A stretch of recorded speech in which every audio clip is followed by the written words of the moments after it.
Hello, it is my pleasure to welcome you to the Deidre Reigel Hope and Healing Radio Show.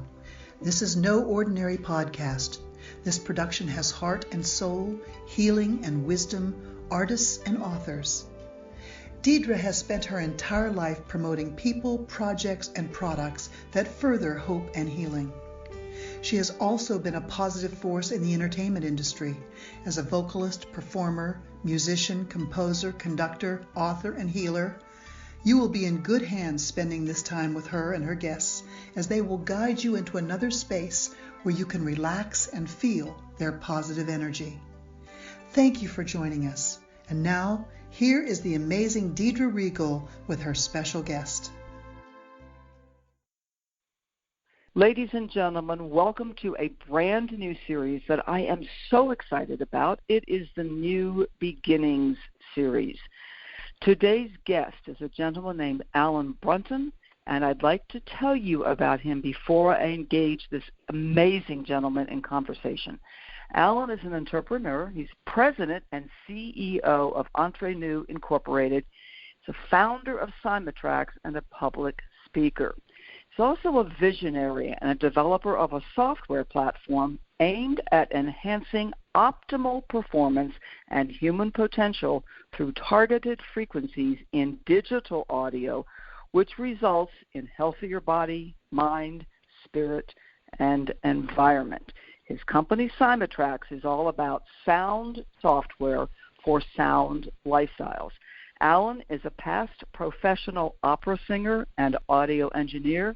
He has also opened 33 different restaurants, nightclubs, and hotels, leading to his own TV cooking show in 2002 and 2003. His website is CYMATRAX.com, and I am going to spell that, C as in Charlie, Y, M as in Mary, A, T as in Thomas, RAX.com.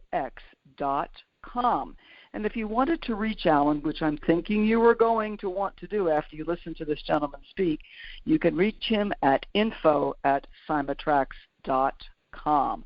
All of that said, Alan Brunton, welcome to the show today. Oh, Deidre, I am so excited to be here. I mean, there's just goosebumps and energy just pouring out from all over right now because I've been reviewing all of the work that you've been done, and there is just such a parallel vision that I see that you have that I am passionate about from my heart to be able to get this technology out, and I am just so grateful that you are facilitating this information to go out to so many people. It is an honor, Alan, and I am probably as excited as you are, especially to start this new series about new beginnings.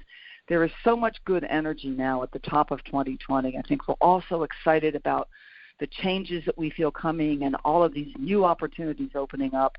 And, of course, you yourself have been a prime example of creating new beginnings constantly in your life. And if I understand correctly, your company is about to make a new beginning, and so I'm very eager to get talking about that. And I know, Alan, that many people are talking about your company. I'm one of them. And I'd like to ask you how we can access the technology that you're creating, and I'm going to ask you to explain what you created and how you're planning to get this to market. So talk to us, please. Okay, all right. I mean, I'll be glad to because it's something that's actually embedded.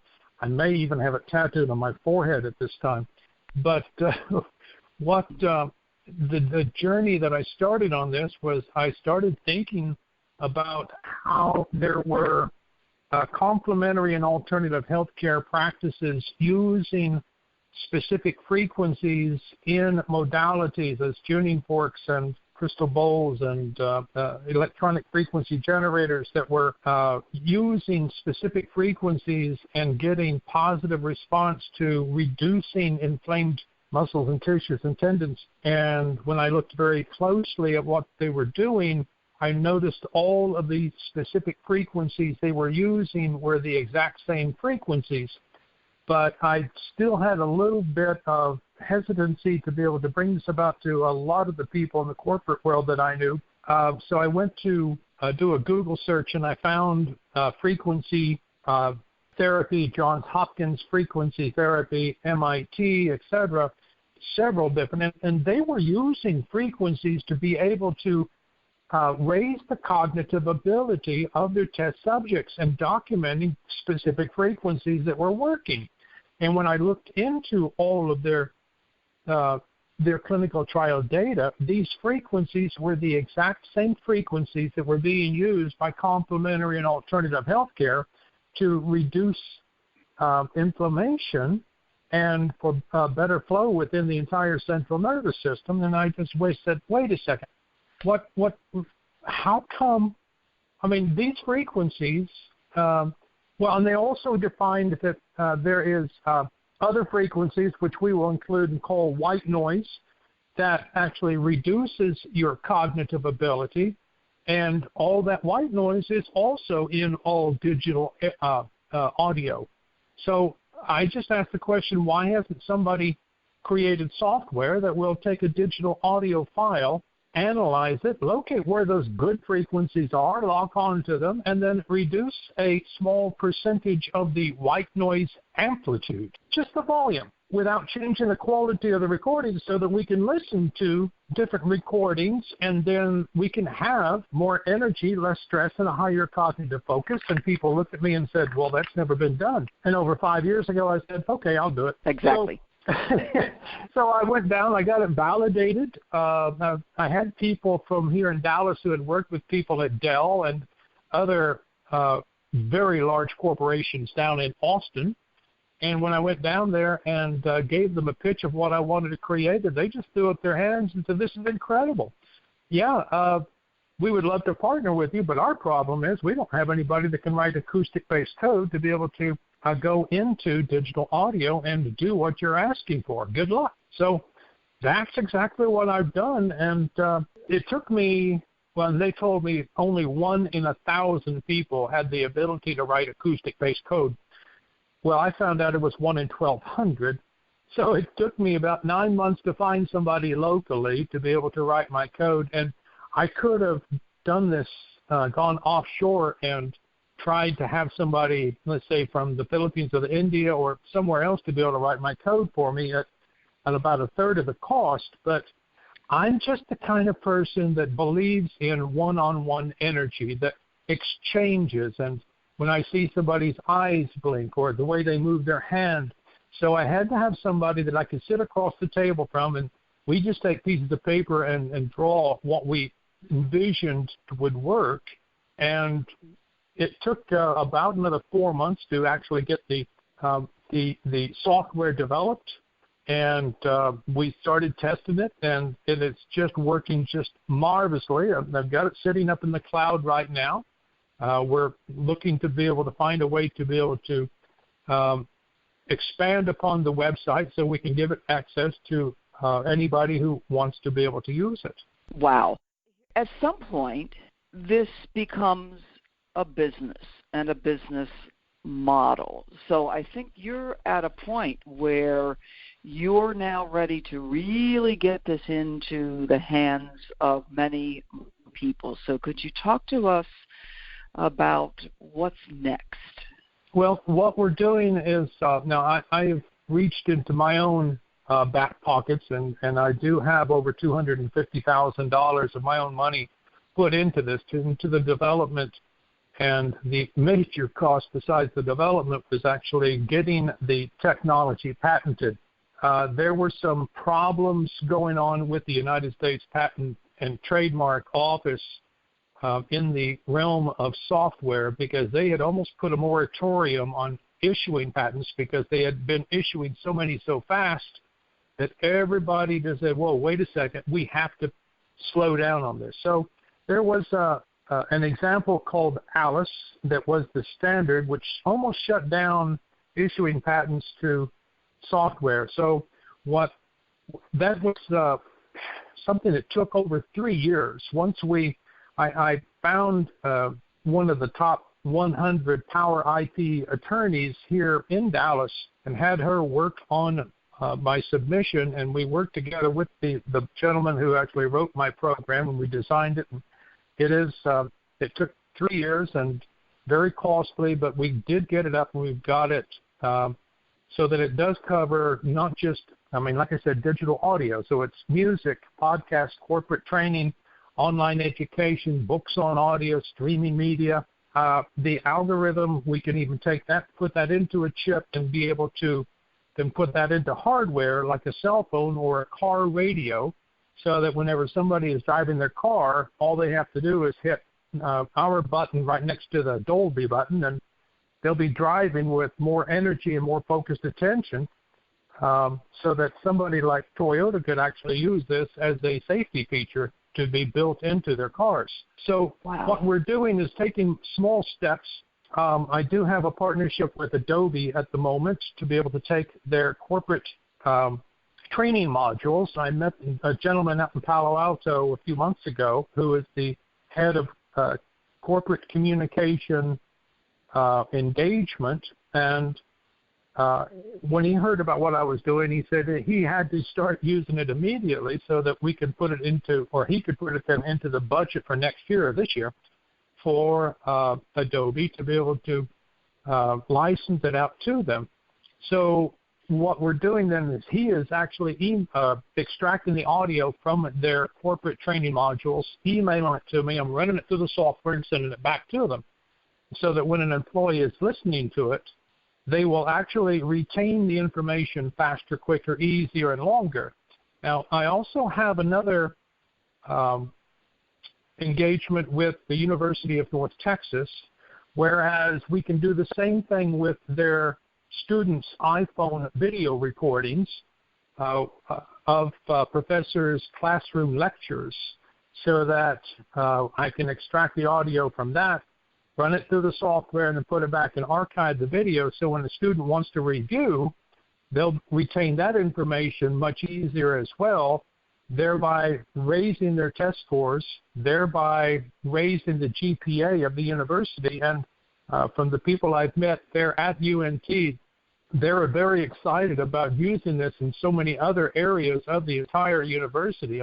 Think about the online classroom, so that if you've taken any training, I'm sure that all the listeners have as well, that they're falling asleep within 20 to 30 minutes. Well, using my technology and the neuroscience that we have discovered, how specific frequencies will optimize the delivery through the synaptic nerves and deliver a signal then much more efficiently to the brain when you do take out a small percentage of the gas, the volume of the white noise. It just makes perfect sense. So what we're doing is we're raising $50,000 at the moment to be able to set up offices at the University of North Texas for two reasons. Now, I explained one about being able to facilitate the technology to the students, but we're also going to get 30 to 40 of their college students so we can set up a social trial based upon an outline of a clinical trial. And the trial itself, now, you probably have heard about how tedious clinical trials take, and they can take up to a couple of years to be able to do. Well, this social trial will be set up as an outline for a social trial where all we have to do is take 3 recordings, rock and roll, classical music, and then spoken word, and then run those through the software so that a student will have 18 minutes of the original and 18 minutes of the treated recordings, and we'll do a double-blind study so that they won't even know who has which. And the way that we'll set this up is that it will all have to be set up, and it will take about 3 months to be able to set up all of the parameters, the computer labs, and make sure that all of our T's are crossed and I's are dotted just specifically so that the entire administration will feel very good about what we're doing and how we're doing this. So that's what the initial $50,000 will be raised for. But as soon as we get that started, then one of the 2 neurosurgeons that I met here in Dallas, who is actually asked to do clinical trials using our technology, because he believes that we can use this to treat autism. He just made the recommendation that we do the simple social trials, and he said that once we get just 55% positive response from 5 to 10 questions of yes, no, true, false, A, B, that would be enough for him to sign off on, and we could submit this to the scientists at Autism Speaks, and they would fund us $1 to $3 million to be able to do the clinical trials on autism. So what the business model is that we need now then is to be able to raise the $50,000 so that we can raise $250,000, so we can raise $1 million, so we can raise $10 million. Now, the gentleman who actually made the recommendation to get the social trials going is Dr. Craig Powell, who actually used to be here in Dallas at the University of Southwest Medical Center, and that's where Autism Speaks has funded him a couple of times already. They're the ones that actually introduced me to him. And whenever he and I met over a year ago, he looked at all the clinical trial data I put together, and his eyes were bugged and his jaw was dropped, and he just said, it's logical what you're talking about. It's just amazing that no one else has ever done this. Yes, I want to do the clinical trials and get my name on your technology. So he has since then been given a position as head of neurobiology at the University of Alabama, Birmingham. And it's just amazing that we will be able to get this information to him. And their facilities down there in Alabama are just fantastic. So I've got no problems about going forward and having him then in charge and managing, overseeing all the clinical trials for the autism. But in the meantime, like I said, the university is requiring my company to be able to set up offices in one of their campuses, and they have a campus just north of Denton is their where University of North Texas is, but just about 10 miles south of that is Frisco, Texas, and they do have a campus there which has facilities set up where all the offices are set up, and we can actually have a full ongoing running office without too much construction and structure. So that's where we're at right now, and that's what the plan is, to be able to raise the capital to go forward and bring this out to the general public. Now, as I said, the $50,000 then would, I do have a couple of angel investors that are very interested in what we're doing, and the $250,000 would actually be able to bring in people to oversee the development of the infrastructure for the company.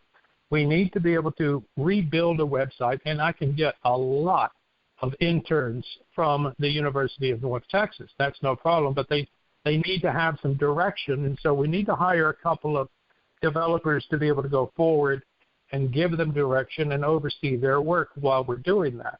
And then as well, continue with all the legal work that needs to be done to be able to bring this to the general public. And so we do have already set up 3 different business models, a business to consumer, business to business, and then I've already explained about the healthcare model. So we're excited about that we have all these avenues put together, and that's what we're looking to facilitate, and I'm just so happy, like I said, that you're helping us get this information out there to people. Alan, I'm literally on the edge of my seat with excitement, because I can see how passionate you are. I can hear it in your voice. You have invested heavily of your life and your resources and your energy, so obviously you believe powerfully in this. And listening to you speak, and I'm sure our listeners feel the same, the benefits of this product and what you are doing are so far-reaching, it's almost mind-boggling. So I've got a couple other questions I'd love to ask you for our listeners' sake as well as my own, but let me ask you this right now. How can people get in touch with you if they feel they really want to get behind this and want to make a donation or they want to get involved in some way that would be helpful? How can people join with you in your quest? Well, I mean, the best way to be able to document everything that we're doing right now is just simply send me an email. I mean, you can go to the website. There's contact information and telephone numbers there. You can actually send me an email where we can send back and forth documented information at info, I-N-F-O, at CYMATRAX.com, C-Y-M-A-T-R-A-X. And the great thing about the name actually came to me a little over 5 years ago. TRAX for tracks of audio, but CYMA for cymatics, which is the observation of how sound moves matter. And if you've never seen videos of what this does, you may have a couple of slides that show the different examples of how sound frequency moves matter. And this is exactly the way that I presented it to Dr. Powell and to Dr. Patricia Evans at UTSW, that we do have a way of being able to send the specific frequencies efficiently through the central nervous system in a process called signal transduction. And studying epigenetics as a new science, it just shows that the cells in our body are influenced by 4 environmental influences: chemical, heat, light, and sound. And through the process of signal transduction, the energy of that specific sound wave, of that frequency, will travel then through the central nervous system, optimizing the delivery through the synaptic nerves into a better communication and giving that signal to the brain. So, like I said, on the website at CYMATRAX.com is contact information. I'm more than happy to talk to anybody that has a question of how they may get involved with what we're doing. I'm going out to Raleigh, North Carolina in a few weeks to meet with another neurosurgeon who is interested in what we're doing, and possibly talk to somebody at Duke University with an educator there that is actually heavily involved with autism, so that we can continue just to have more and more people involved with a way to be able to get this technology that has just been in the shadows, and no one has actually even looked at how we can access the natural ways of facilitating our own optimal health, because it's just been used for the emotional state of listening to music. And so I found a way to be able to actually go into the physics of taking what we're listening to and making it so that everybody will then understand it and get rid of, well, a portion anyway, of the sound pollution that is inhibiting our cognitive ability. Totally understood. So if somebody wanted to make a financial contribution, we all know we still live in a world where we need money, how would they do that, Alan? Well, like I said, I mean, I do have contact information for info at CYMATRAX.com. We can talk further that way, but there is a new page on the website that says Autism Research Donations, and on there is a PayPal button so that somebody can make a donation. I don't know, as little as even $10, $20, but I think that PayPal will accept like upwards of $5,000 or $10,000 transfer. I know that $10,000 throws a red flag to the banking systems, but no, any way that we can get this facilitated and going, it would be greatly appreciated. And we can show step by step of what we're going to be doing. The information, like I said, on the Autism Research Donations page tells about 90% of how we would be using the money, just as I explained. But no, it's that's pretty much the easiest way to get into it. And the business model that we have using the CYMATRAX technology, and as I said before, the patent includes using it for streaming media. Well, we could actually take it and use the technology as a plug-in for streaming media like Spotify. And so the premium users that wanted to be able to utilize this technology for clearer listening and more energy we could charge them like a 5-cent per month subscription on that. Well, Spotify has over 103 million premium users, so that's a lot of nickels each month for just one client. But I know that's not what's actually pushing me, because I know that this is going to be so successful. There's no way that the company and the investors that we have in the company would ever be able to spend as much money as what this is going to make in the business aspect. What my burning desire is I'm going to be watching, and my heart is actually going to just melt when I look at a couple, a husband and wife, and they see their autistic child have a breakthrough using the technology. And when I see like a tear coming down the side of a parent's face, that's going to be my reward. Absolutely. I have tears to even hear you speak of this, Alan, because I know this is the new frontier for our world in science, music, technology, medicine. This is the new frontier. And It's very exciting. And I feel your heart, Alan. I truly feel your heart. And of course, you've invested your own, as we say, your own skin in this. You've got a lot of your own life in this. I know we're coming to the end of our time, and boy, you and I could just talk for hours and hours about this. And I'm hoping you'll be on the show again. But before we have to, sadly, end our interview time together today, you actually come from a musical background, if I understand correctly. So tell us a little bit about how you, as a former opera singer and all that you've been, how did you discover this technology, Alan?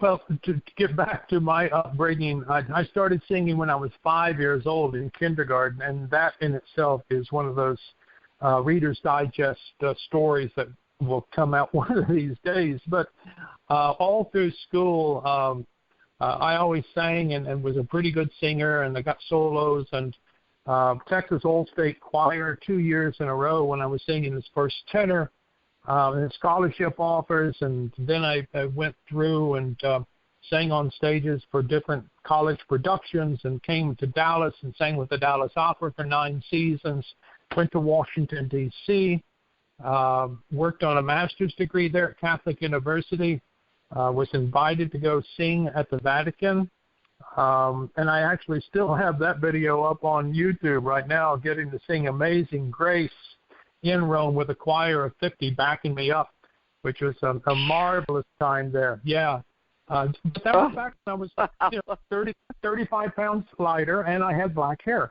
So I keep it up and say, those are some good old days, all right, back then. Anyway, so even back, getting back then to how I brought this about was my father was an inventor, and I got to see him using technology of Nikola Tesla so successfully that our federal government shut him down 3 different times. He was such an out-of-the-box thinker, and that's exactly the way that I got to be thinking about things. I mean, I saw things from my mother's kitchen in his workshop and in his inventions, and I would ask him, does Mom know you have that? And he'd say, don't tell her.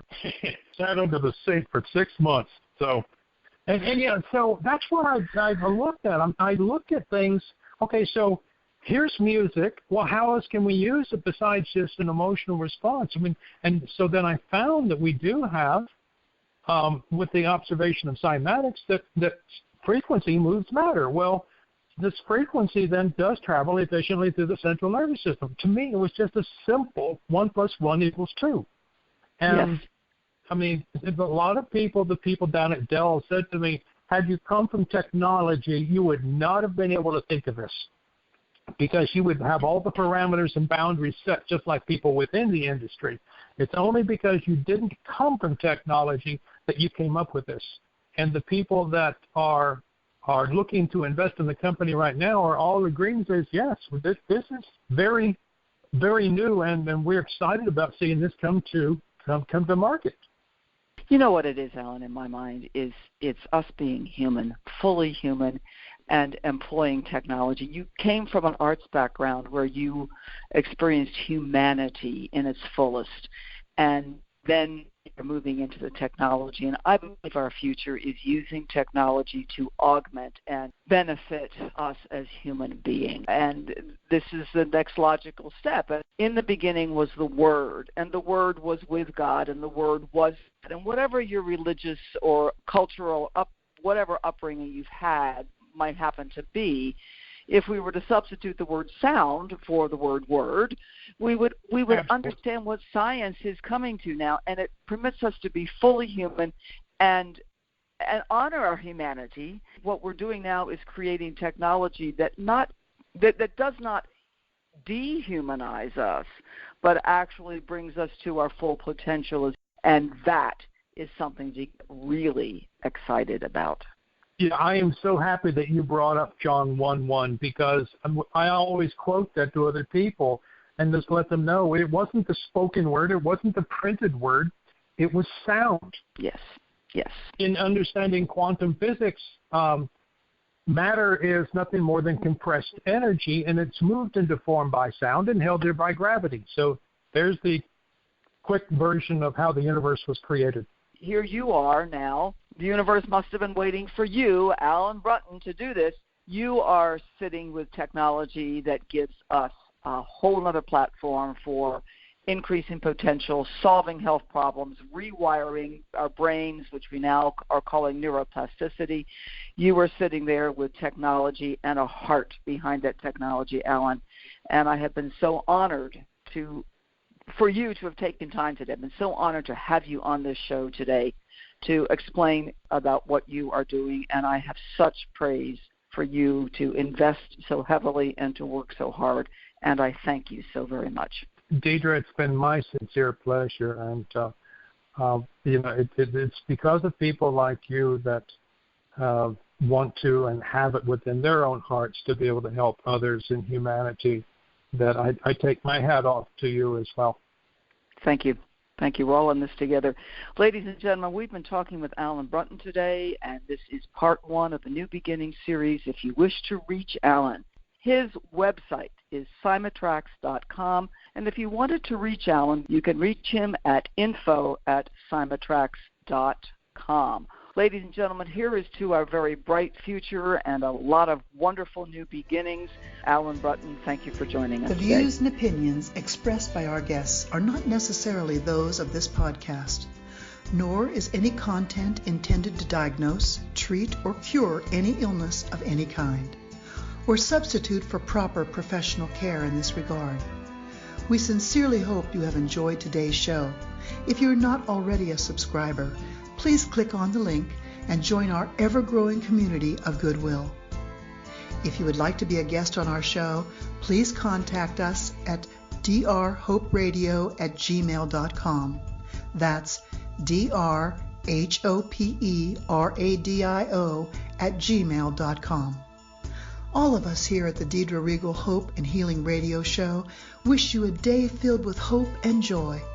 Till next time, namaste.